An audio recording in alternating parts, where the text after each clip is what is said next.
எழுதி கொடுத்த மாதிரி படிச்சிருக்காரு அப்படின்னும் போது அதில் அவருக்குமே உடன்பாடு இருந்திருக்கும். அதனால ஏன்னா உங்களுக்கு வந்து டைரெக்டாக அங்கேயே கொடுத்தவொன்னு படிக்க போகிறல, ஆல்ரெடி ஒரு ரிகர்சல் பார்த்துருப்பாங்க, இல்லைனா வந்துட்டு என்ன இருக்குது என்னன்னு பேசியிருப்பாங்கன்னும் போது அவருக்குமே இதுக்கு ஒப்புதலோட தான் அவரும் படிச்சிருப்பாருன்னும் போது அவரும் ஒத்துக்கிட்டு தான் படிச்சிருக்காரு.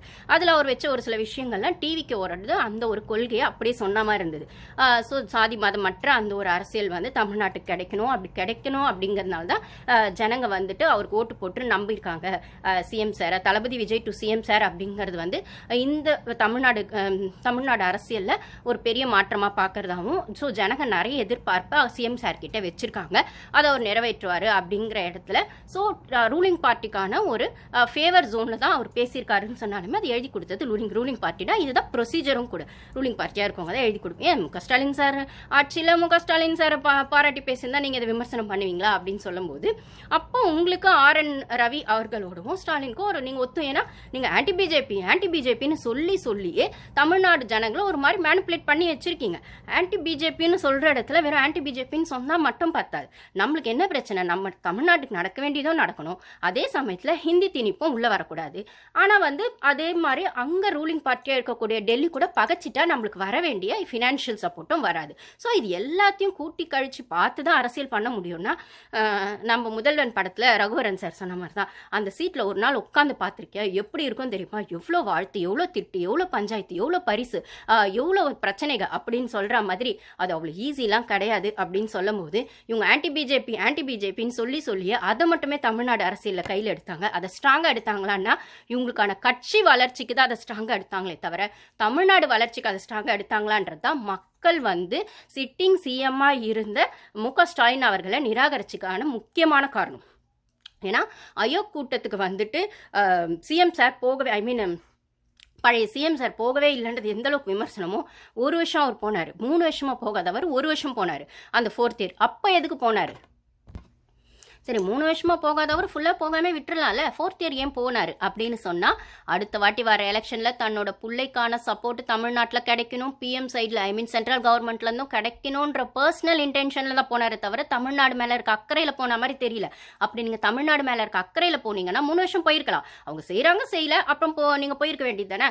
4th year ஏன் போனீங்க? சரி 4th year போனதும் போனீங்க, பீகார் சட்டமன்ற எலெக்ஷனுக்கு நீங்கள் எதுக்கு அங்கே வந்து ஹெல்ப் பண்ணிட்டு வந்தீங்க? பிஎம் சாரை பர்சனலாகவும் பார்த்து சட்டமன்ற எலெக்ஷனுக்கு 500 கோடி ரூபாய் கொடுத்ததா அரசியல் ஊடகங்கள்லயும் அரசியல் விமர்சகர்கள்கிட்டயும் ஒரு நிலவிட்டு இருக்க ஒரு கருத்தா இருக்கு. முக்கியமான புள்ளிகள் அதை வெளியிடுறாங்க இப்ப அப்படின்னு சொல்லும் போது, ஏன்பா நீங்க தமிழ்நாடு எலெக்ஷனுக்கான விஷயங்களே நீங்க ஒழுங்கா பண்றீங்க பண்ணலன்ற கொஸ்டின் இருக்க நடுவுல பீகார் சட்டமன்றத்தை பத்தி உங்களுக்கு என்ன கவலை?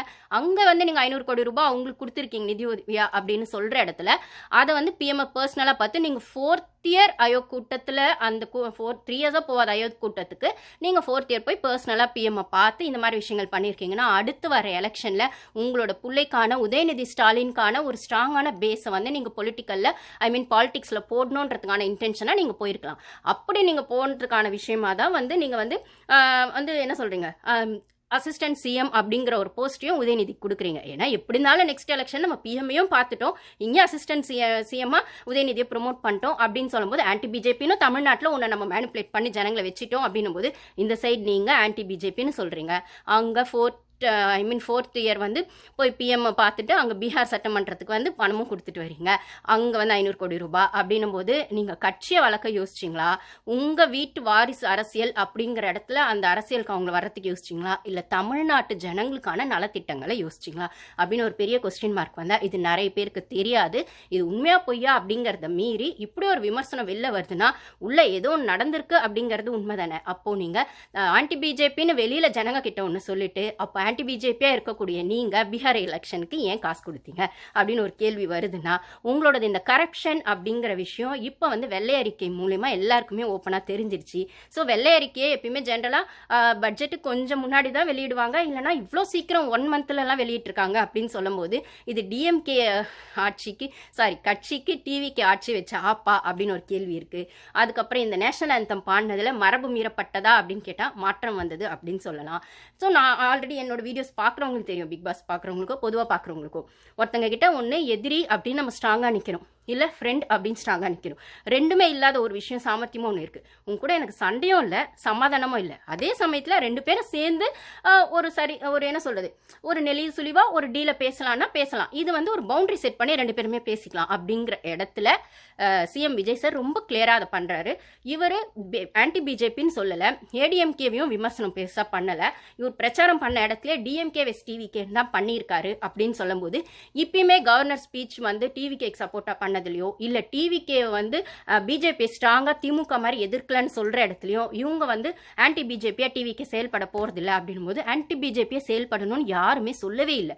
ஆன்டி பிஜேபின்ற இடத்துல நான் சொன்ன அந்த 2-3 விஷயங்கள் தமிழ்நாட்டு மக்களுக்கு எது இடையூறாக இருக்கோ அந்த 2-3 விஷயங்கள் வந்து தமிழ்நாட்டுக்கான நலத்திட்டங்களில் அவங்களுக்கு என்ன ஃபேவரோ அதை தமிழ்நாடு கவர்மெண்ட் பண்ண போதும். அதே சமயத்தில் முழுசாக நம்ம ரூலிங் பார்ட்டியாக இருக்கக்கூடிய பிஜேபி எதிர்த்துக்கிட்டாலும் அது தமிழ்நாட்டுக்கு நல்லது இல்லைன்னு சொல்லும்போது, உங்கள் கூட எங்களுக்கு சண்டையும் இல்லை, சமாதானமும் இல்லை.